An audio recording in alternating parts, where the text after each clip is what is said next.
वासुकी समझ गए क्या मांगा जा रहा है। वो जानते थे इस काम में क्या होगा।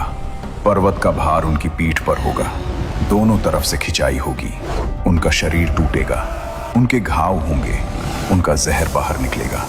एक पल वासुकी चुप रहे और फिर बोले, मैं तैयार हूं। मंथन शुरू होता है। मंदराचल पर्वत समुद्र के बीच रखा गया।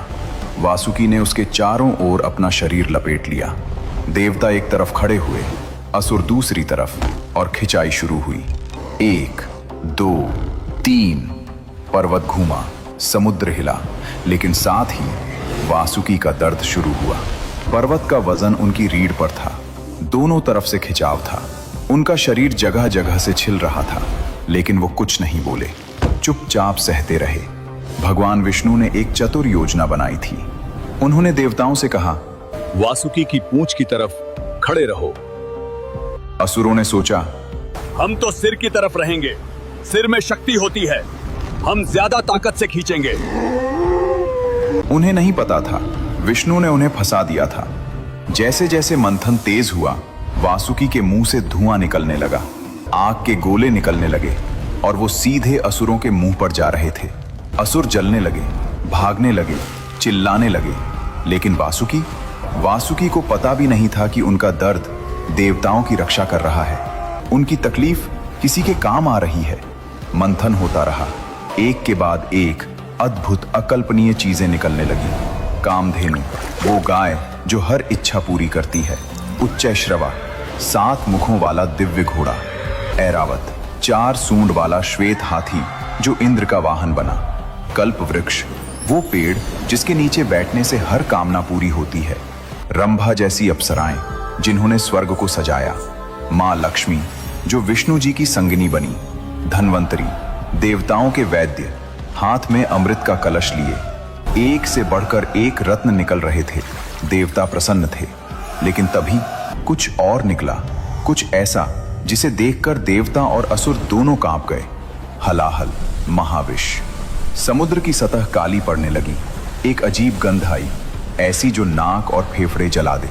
पानी उबलने लगा, पेड़ सूखने लगे, पक्षी आकाश से गिरने लगे, और फिर निकला हलाहल, कालकूट विष, महाविष, ऐसा जहर जो पूरी सृष्टि को एक पल में नष्ट कर सकता था।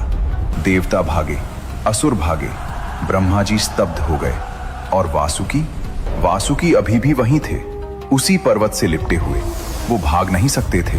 उन्होंने वचन दिया था। उन्होंने उस हलाहल की गंध महसूस की। उनका पूरा शरीर जल रहा था, लेकिन वो नहीं हिले। सब चिल्लाए, इसे कौन रोकेगा? और तब एक ही नाम गूंजा, शिव। भगवान शिव आगे आए। मां पार्वती घबराई हुई, आंखों में चिंता। शिव ने वो हलाहल अपनी हथेली में लिया।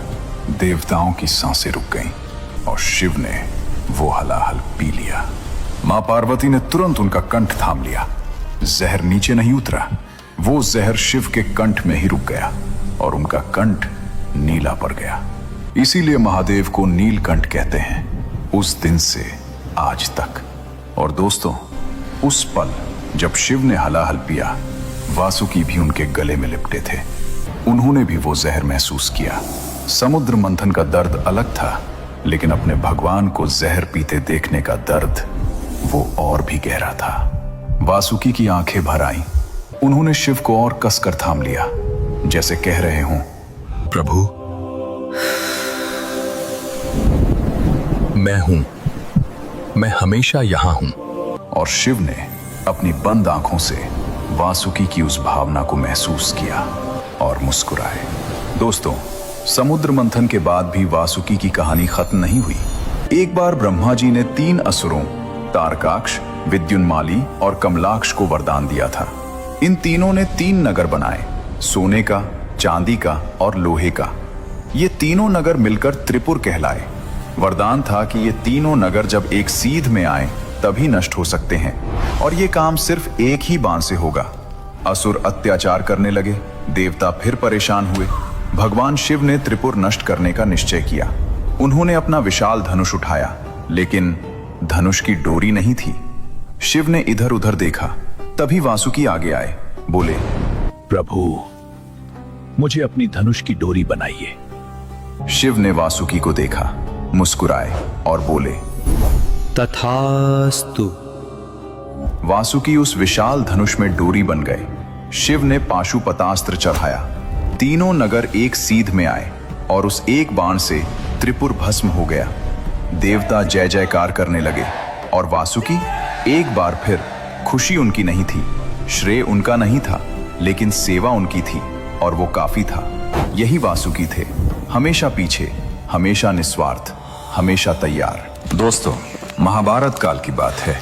पांडव वनवास पर थे, 12 साल का वनवास, जंगल जंगल भटकना, कभी भूख, कभी खतरा, कभी अकेलापन। एक दिन भीम, जो 5 पांडवों में सबसे बलशाली थे, जिनके शरीर में 1000 हाथियों का बल था, अकेले एक घने जंगल में घूम रहे थे। तभी एक नदी के किनारे उन्हें एक विशाल अजगर मिला। इतना विशाल कि उसने पलक झपकते भीम को अपनी कुंडली में जकड़ लिया। भीम ने पूरी ताकत लगाई, लेकिन वो हिल भी नहीं पाए। जो भीम पहाड़ तोड़ सकते थे, आज एक सर्प की पकड़ में थे। ये कोई साधारण सर्प नहीं था, ये थे नाग वंश के एक महान राजा, जो किसी श्राप के कारण अजगर बन गए थे। श्राप था कि जब कोई ज्ञानी पुरुष उनके सवालों का सही जवाब दे, तभी उनका उद्धार होगा। भीम के पास बल था, ज्ञान नहीं, इसलिए वो असहाय थे। जब बहुत देर तक भीम नहीं लौटे, तो युधिष्ठिर उन्हें ढूंढते हुए वहां पहुंचे। उन्होंने देखा भीम उस विशाल सर्प की पकड़ में है। युधिष्ठिर घबराए नहीं, उन्होंने शांति से उस सर्प से बात की, उनके हर सवाल का सही, गहरा और धर्मयुक्त जवाब दिया, और उस जवाब से उस नाग राजा का श्राप टूट गया। वो मुक्त हो गए। उन्होंने आशीर्वाद देकर प्रस्थान किया। ये बात जब नागलोक तक पहुंची, जब वासुकी को पता चला कि पांडवों ने उनके एक बंधु नाग को श्राप से मुक्त किया, तो वासुकी का हृदय भर आया। उन्होंने भीम को बुलाया और अपना आशीर्वाद दिया। 10,000 हाथियों का बल। भीम, जो पहले से ही अजेय थे, अब और भी शक्तिशाली हो गए।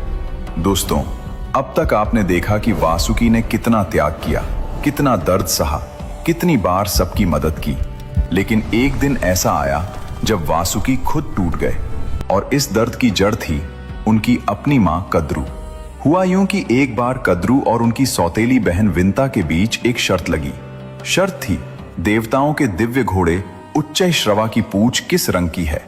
कद्रू ने कहा काली है, विंता ने कहा सफेद है। जो हारे वो जीतने वाले की दासी बनेगी। अब असलियत ये थी कि घोड़े की पूंछ सफेद थी, यानी कद्रू हारने वाली थी। लेकिन कद्रू को दासी नहीं बनना था, तो उन्होंने अपने नाग पुत्रों को बुलाया और कहा, जाओ, उस घोड़े की पूंछ पर लिपट जाओ। बाल बाल काले दिखने चाहिए। कुछ नागों ने डर के मारे हां कर दी, लेकिन कई नागों ने साफ मना कर दिया। बोले, माँ, ये झूठ है, यह पाप है, हम नहीं करेंगे। कद्रू को गुस्सा आया। उन्होंने उन सभी नागों को श्राप दे दिया। तुम सब एक दिन अग्नि में चलोगे। एक मां ने अपने ही बच्चों को श्राप दे दिया, सिर्फ इसलिए कि उन्होंने झूठ बोलने से मना किया था।